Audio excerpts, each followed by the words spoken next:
बुलढाणा जिल्ह्यात 80वा स्वातंत्र्य दिन उत्साहात साजरा करण्यात आला। जिल्हाधिकारी कार्यालयात पालकमंत्री मकरंद पाटील यांच्या हस्ते ध्वजारोहण करण्यात आलं। यावेळी जिल्हा पोलीस दलाच्या वतीनं राष्ट्रध्वजाला मानवंदना देण्यात आली। विशेष म्हणजे या सोहळ्यात नशामुक्ती आणि पर्यावरण संवर्धनाची शपथ देण्यात आली।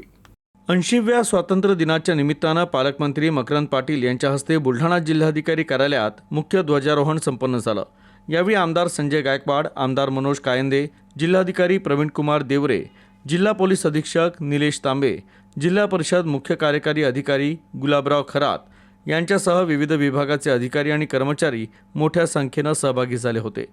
दरम्यान जिल्हा पोलीस दलाच्या वतीनं राष्ट्रध्वजाला मानवंदना देण्यात आली आणि मान्यवरांकडून नशामुक्ती, पर्यावरण संवर्धनाची शपथ घेण्यात आली।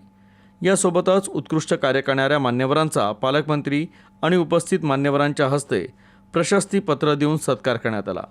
शेती क्षेत्रातील ग्रामीण उद्योगांना चालना मिळावी यासाठी प्रधानमंत्री सूक्ष्म अन्न प्रक्रिया उद्योग योजना प्रभावीपणाने राबविण्यात येत आहे।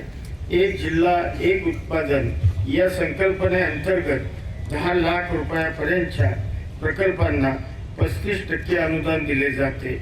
आतापर्यंत 975 प्रस्तावांसाठी 32,58,00,000 रुपयांचे अनुदान वितरित करण्यात आले आहे।